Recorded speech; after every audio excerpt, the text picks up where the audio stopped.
So this is a tag team speaker, I think. Both are talking with us for the same topic. So first I have Amber Knaggs. She is a senior precision agronomist with SWAT maps in Manitoba.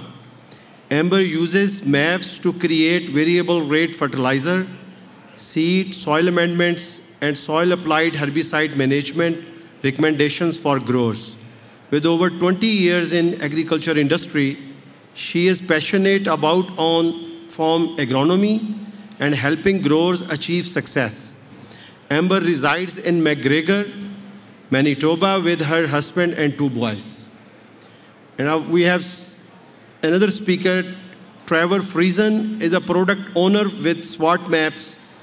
He started out as an equipment support and map specialist covering Manitoba with the company just over 6 years ago. With 12 years of experience in the precision agriculture sector, Trevor found his passion for precision agriculture and customer service after serving as a precision agriculture and equipment specialist with local ag equipment dealers. He resides in St. Cloud, Manitoba with his wife and 3 children. Please welcome Amber and Trevor.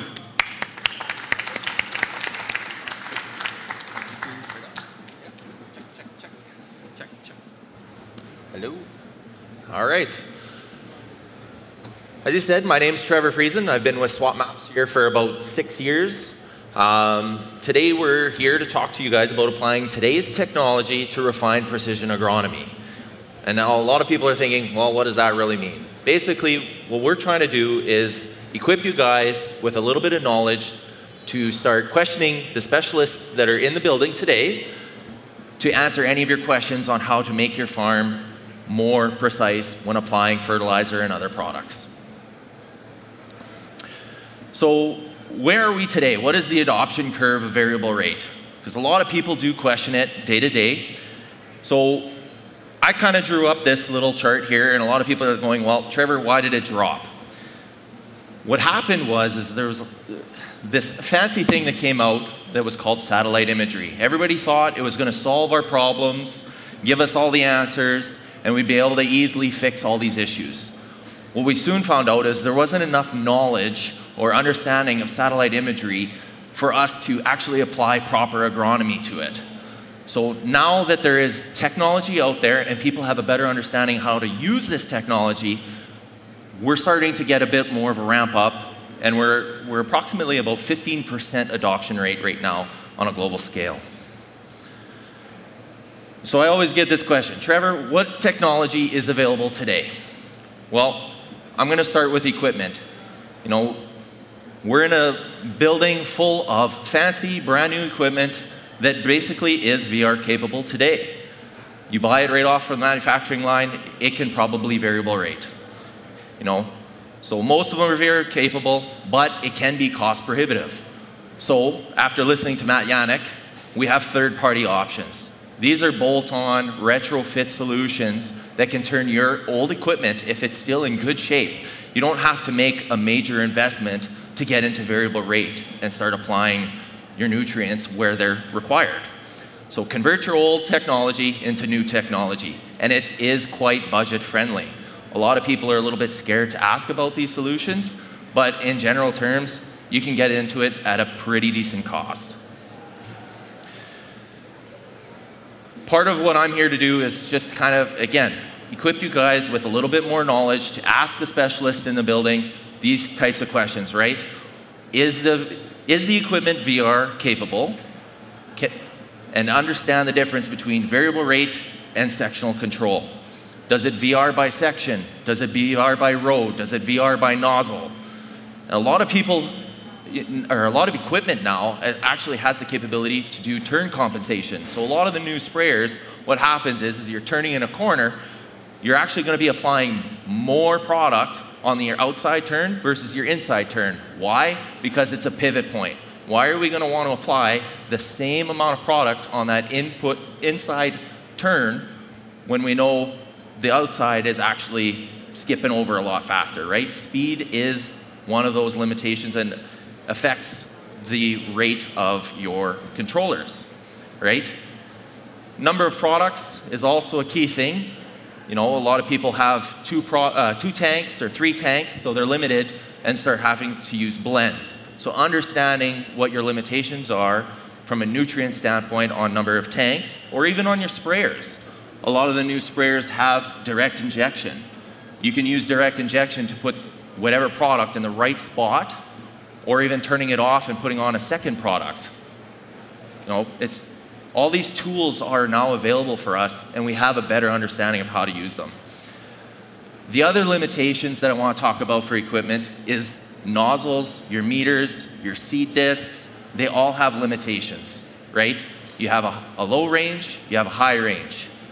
So your meters can only turn so fast and put so much product down. So you have to have an understanding of what those limitations are to understand which products and what kind of tanks you're going to use.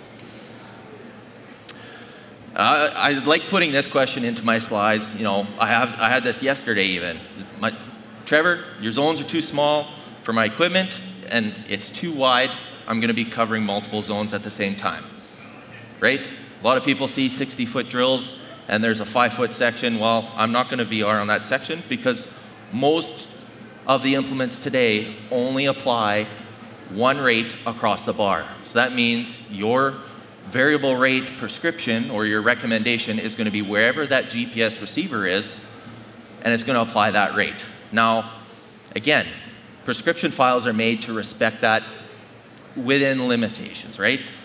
But it is still key to measure your variability by your fields. Understand the variability of your soils and what the field is actually telling us versus trying to make a map that fits your equipment. Right? The technology is getting up. It is catching up. We have some sprayers out there now that will VR by nozzle. We have some air seeders that will VR by section. Planters, they VR by row. So measuring by the field variability versus the equipment variability is key to refining your precision agronomy. Display and capabilities. So everybody has a display in their tractors now. And this big term comes up, it's been around for a long time, and I cringe a little bit about it, is ISO. Industry standard option for your implements. So a lot of people think they're gonna get a piece of equipment, plug it in, and be able to just do everything on this monitor versus that monitor, even though your neighbor has, we'll say, a John Deere monitor, you have a Case monitor, the other one has an Outback monitor or something else. They may not be controlling the same things. They're not capable of handling sectional control or variable rate. So having an understanding, and this AEF website there that I have on my slide is a key tool that I use myself when working with my clients, having an understanding what those limitations are. That on the bottom left, that's kind of a certification stamp. So all of these manufacturers get together twice a year to what we call Plug Fest. And they get together to say what works, what doesn't work on this version. However, keep in mind, there's still proprietary software, and people update their software very frequently. So by the time we've gone through Plugfest, there could be 3 more versions, and something may have changed. Everybody has it with their iPhones or their tablets. Sometimes software changes, and these bugs come out, right? Another thing that you need to keep in mind is, does my monitor need unlocks? Everybody's probably familiar with this. Unlock your GPS accuracy, stuff like that, and making sure that you have an actual GPS correction source in that monitor to understand where you are in that field so it can apply. Some more display limitations. So I like to bring this up because I deal with a lot of different manufacturers, and they're like, Trevor, you have too many zones. There's too many zones in this field. And it's not actually the number of zones that affect the monitor's quality of producing or applying those products. It's actually polygons. And what a polygon is on the right-hand side of the screen, you can see I've zoomed in on a prescription. And it's these little squares and objects that reference an X and Y coordinate. Now, each one of those coordinates is a rate. So you can see the multiple colors. As we drive through, it's going to apply different rates every time it goes to those different colors. Now, these displays, the polygon limits can range between 1,000 and 1,000,000 polygons. So your field size does kind of affect the limitation. It is a very big factor on the number of polygons that we can use. So understanding those limitations is key for people like me who are writing these prescriptions. Another thing to talk about is the difference in the different variable rate technology and zoning tools that are out there. So as I said, there's the big easy button of grabbing a satellite imagery and trying to determine your zones using satellite imagery. This is used across the industry with a lot of different companies. There's also these NDVI sensors, such as Green Seeker, that you can actually mount to a sprayer, and it will VR and apply nutrients based on how green that plant is, right? So that is also another tool that can be used for VR. A lot of people also like to make data-driven decisions using yield data, elevation topography data, protein maps, grid sampling. Basically, it's just data that is kind of produced into a map to create these different areas of certain attributes or areas of concern, right? And then there's obviously soil sensing technology. So we work with SWAT maps, obviously, it's measuring electrical conductivity. There's gamma radiation sensors out there, which is Soil Optics uses. But these are measuring soil properties. So having an understanding of what the soil is actually doing, different characteristics, whether it's sandy, clay, rocky, do you have saline, do you have water issues? These types of tools will actually measure that variability.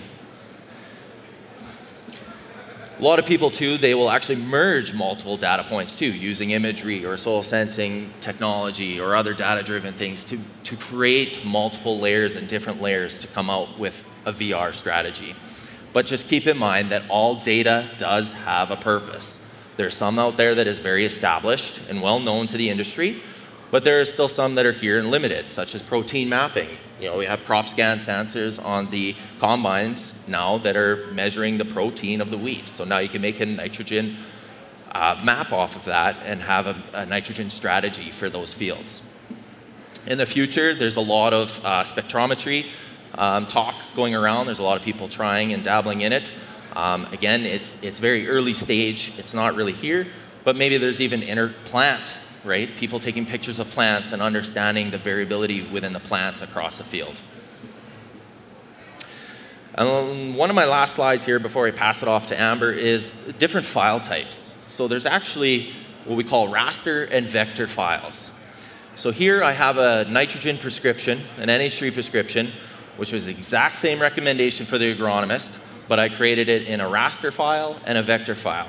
And a lot of you are probably thinking, Trevor, there's not really a lot of difference other than there's a little bit of yellow kind of on that other map. Well, exactly. So let's dive in and see what the true difference is here. So on the raster side, you can see there's just a bunch of numbers and a bunch of squares. So this is kind of like a smoothing feature, right? So each one of those different colors is a different rate. But what it does is it will average out between the red zone there and the blue zone and slowly move it down. So it kind of scares a lot of people because, oh man, my monitor's moving, there's a lot of different rates, I don't know what's happening. Key thing to remember is the raster files are key to measure the variability or differences, even in yield, across something that is changing slightly across the landscape. To where a vector file is very coarse. It's made to measure boundaries or precise locations, such as a yard site. So you can see there's no smoothing features, it just jumps from one rate to the next. And now I'm going to pass it off to Amber here, finish off the agronomy. Thanks, Trevor. As we talk about refining precision agronomy with VR, agronomics is a huge portion of that. I know Trevor likes to talk about the equipment. I love to talk about the agronomics, so that's why we split things up a bit here. When we first start talking to farms about variability, the first thing they start thinking about is the variability in 2D. So that's looking across their field and looking at the visual cues, saying, okay, here's areas that are just soil, and what's happening there. Maybe there's salinity, maybe there's excess water in those areas. Looking at the stubble in this picture, maybe there's different colorations of the stubble. Maybe that is telling the story. Maybe there's different weed pressures happening in there. This is what people think about when they're trying to determine whether or not their field actually has variability. And a lot of times that's, people think of NDVI imagery in this aspect. They look at yield monitors. They look at what the elevation is across the field. These are things that they're thinking about. And then when they're applying VR, this is, an example. They're hoping to apply VR. Maybe, have better standability of some of their fields. Maybe there'll be less lodging. Maybe there'll be even maturity. This is some of the goals. But there's lots of variability to kind of think of, and one of these is water variability. So this is a picture of how there's different areas of your field that are either going to stay wetter for longer during different periods of time, or areas that kind of dry out a lot quicker. I've gotten asked that questions a few times already this week, saying I don't have variability, and I ask, do you know where you always get stuck in the field? And do you know which areas always dry up? And I get the shameful nod of, yeah, I know where I usually sink something. So this is a thing to take into consideration. And as we dive deeper, we really want to look at that soil variability. And so we look at the different areas. We want to create VR zones that look at the different soil variability through all these areas. And so that's where we need to take a deeper dive. Instead of just looking at it, we need to get our hands in there and see what it is we're finding and why. So I kind of want to challenge people to also think about variability in 3D. So not just seeing what we're looking at, we need to dig a little bit deeper. This is digging deeper here, and looking at what is going on both vertically in the field as far as your soil goes, as well as the horizontal. So here's some pictures here of some different textures that are happening. So we have zone 1, that is sort of one extreme of the field, and we have zone 10, which is the other extreme of the field. So you can see in zone 1, we are moving from a sandy loam down to a sandy clay loam through that profile. And through zone 10, we're starting at a loam down to a clay loam. So I just want to challenge you to think of your soils in this aspect as well. As we move over and look at organic matter percentage, we can see in the one extreme of the zone 1, it starts at 2.3% organic matter. And then it goes down to 1.2 as you move down through the profile. If we move over to zone 10, the other extreme, we start at 6.4% organic matter, so quite the range, and it again drops down to 2.2.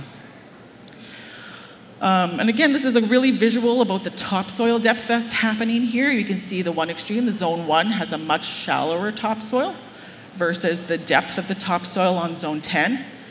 And this is the challenge of thinking, okay, what are the roots doing in those areas that are different?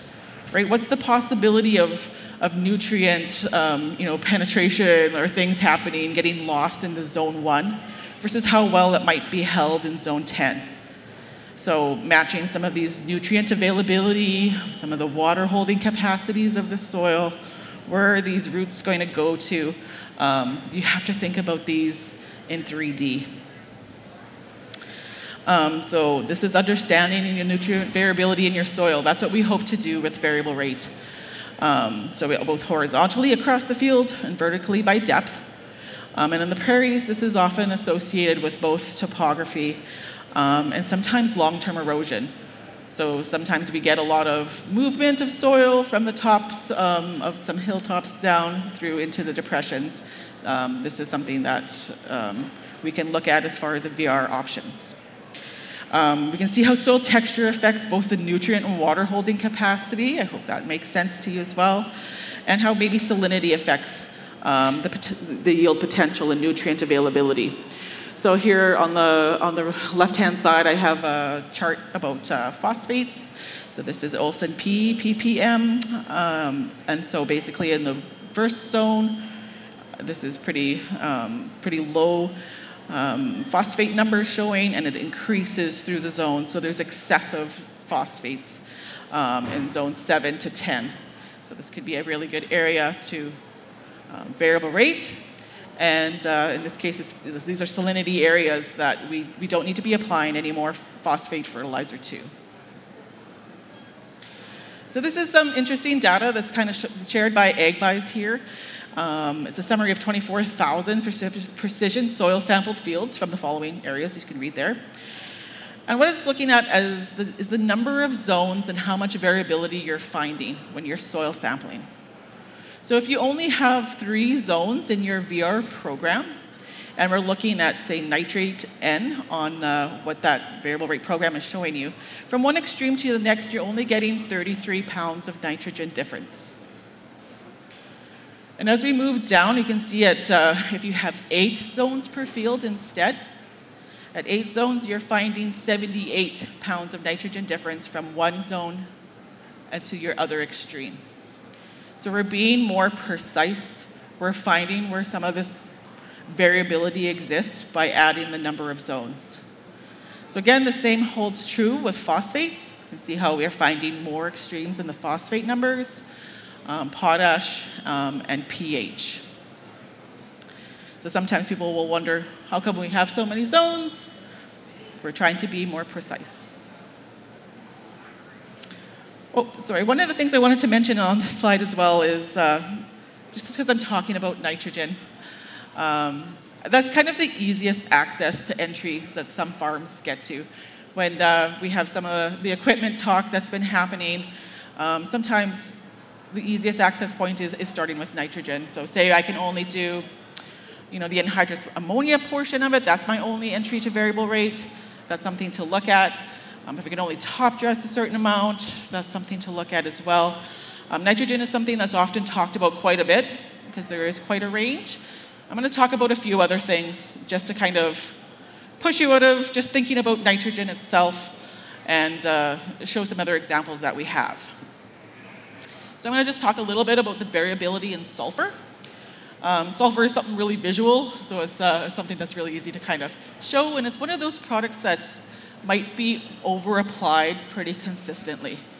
We know canola needs sulfur, and we're pretty easy to say, put it on, but in this scenario, what I wanted to show you is that there was strips in the field that had 0 S applied. Basically, we just wanted to support the results saying, yeah, there's areas of the field that actually don't need sulfur. So in this case, when we didn't apply the sulfur on the hilltops, we had a 5 to 12 bushel per acre loss. However, when we went to the depressions, there was excess sulfur in those areas. And so by applying 0, we didn't have any yield loss at all, 0 to 1.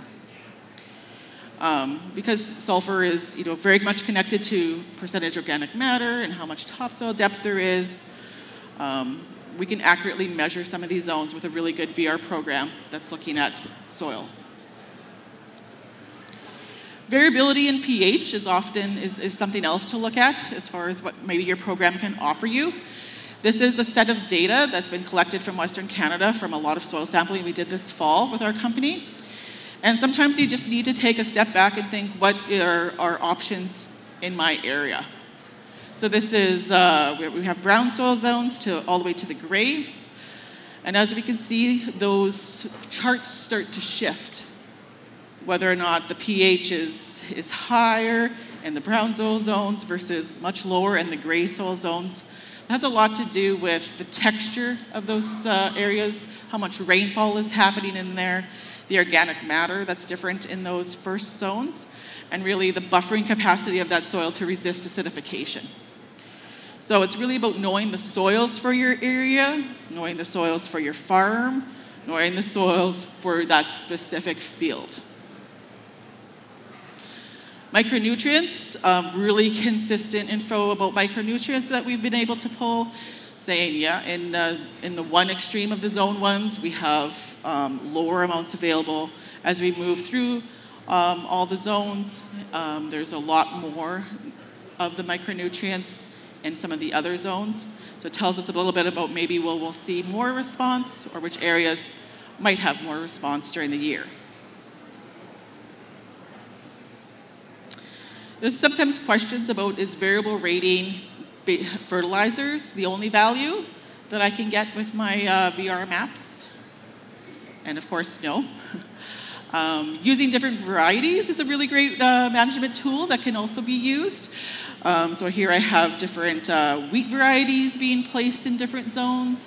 And on the right-hand side, I have different canola varieties being placed in different zones. So if you look specifically at the canola, what we're trying to do is maybe match a little bit of maturity to the field. So instead of some of the drier areas coming in too quickly, some of the wetter areas being greener for a longer period of the year, we're putting a longer maturity variety in some of the drier areas, shorter in the wetter areas to try to keep drones and egg. No. Did I push something?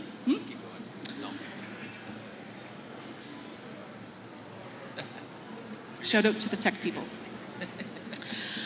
So really what we're trying to do and what we're looking at is we're not changing what our final, we're still using the same amount of seed that we want to use overall, but we're just putting it in allocating it to different zones of the field where we think it's going to do best.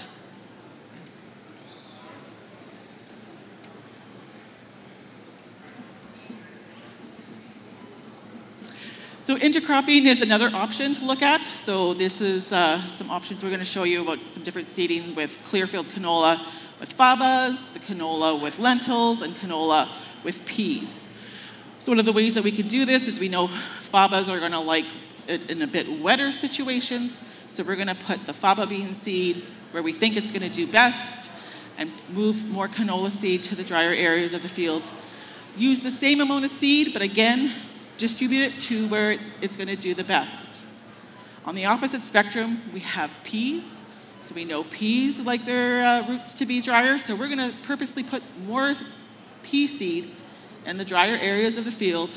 Still have enough canola there for it to climb up on, but we're going to adjust that and put more canola in some of the wetter areas. So these are ways to use a VR map. So again, applying really smart agronomics to what this VR map is helping us do. Soil-applied herbicides are another way to use your VR map.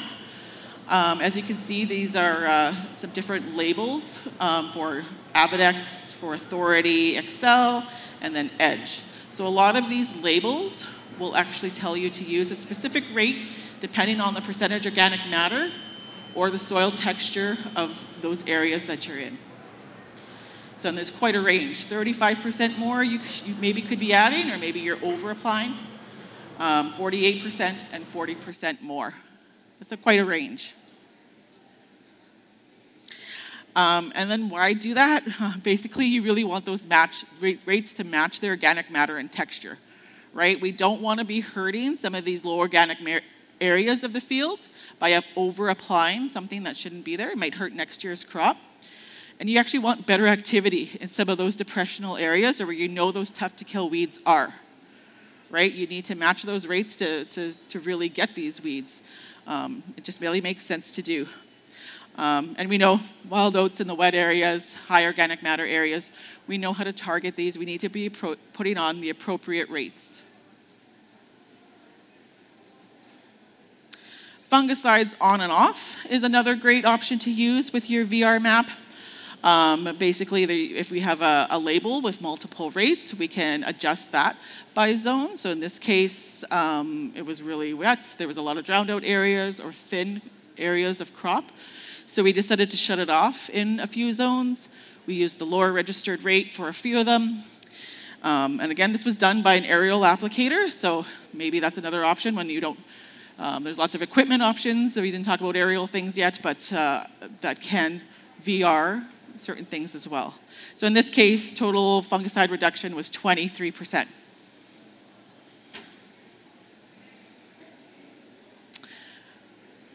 So this is always the big thing.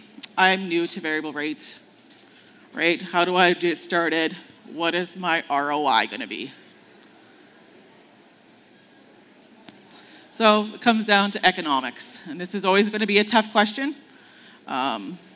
But let's talk about it. 5 minutes? Perfect. So VR versus non-VR trials. So So I get this question a lot, show me the economics, what's my ROI going to be? And I got to be truthful, it's really difficult to properly measure. Every farm is different, every field is different, every use case might be different. It might be work on this one field, might not work on your other field. And so it's really hard to say there's going to be X amount of ROI every single time. Every situation is different. I'm going to say replications and statistical analysis are really important. Can't do ROI without doing some of the hard work here. So what I recommend is basically, to measure your ROI on VR is to look at one product at a time. Don't look at blends, try to look at one product at a time. And then I have an example here. So we're looking at, we do a 0 check rate. We'll do your flat rate, normal rate that you would have done. And then we'll look at what the VR rate is. And let's look at the comparison that way. So as a commitment to having this written into your prescription file, doing the work in the field, and then harvesting this in a way that you can look at these results. So this is a zinc trial. With the check, there was no difference between the check and the flat rate. Sorry, there should be an A in check, there should be an AB on flat, and then there should be just a C on VR. So there was a statistical difference between the VR and the check. Should we look at what the net profit change is happening there? The VR is the most profitable way to apply the zinc. So what happened, there was 0, there was 2 pounds of zinc in the flat, all across the across the flat rate, and there was 2 pounds of zinc, but distributed throughout the different zones.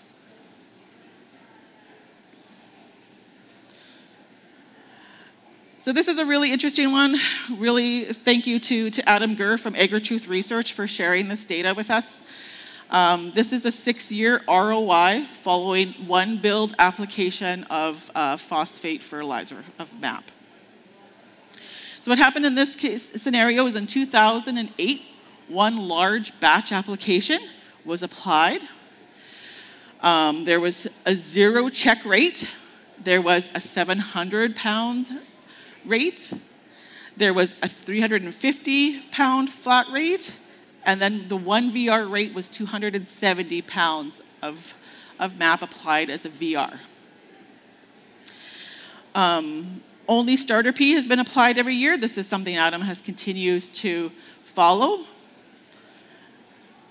every year. And every year that he's done it, there's been a statistically significant yield on those zones. So as you can see, even after 6 years, the VR application has the highest continuous ROI.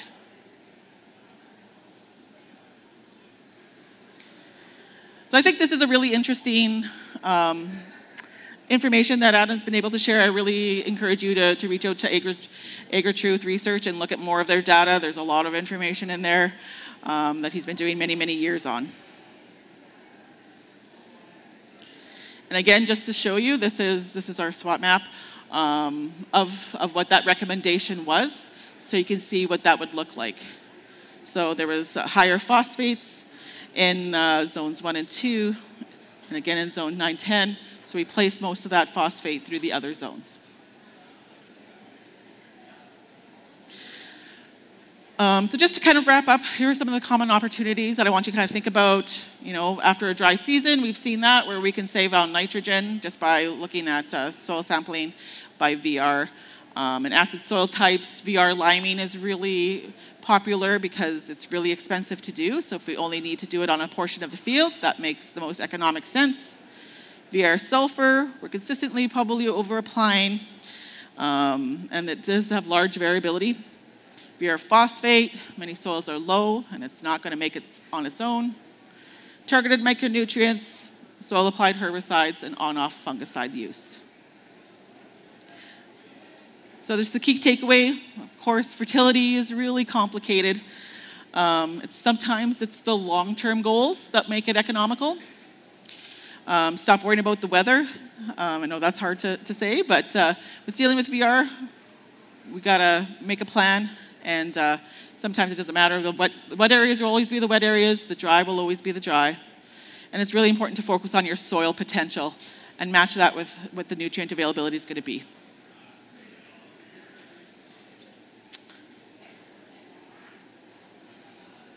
Great. Okay, just go next. Pardon? We'll go next slide. So it looks like we're out of time here. So if any of you guys have any questions, we are in booth 616 in the Branding Curling Club. So that's right across from Bayer, or BASF, sorry. We're right across from BASF. That's good.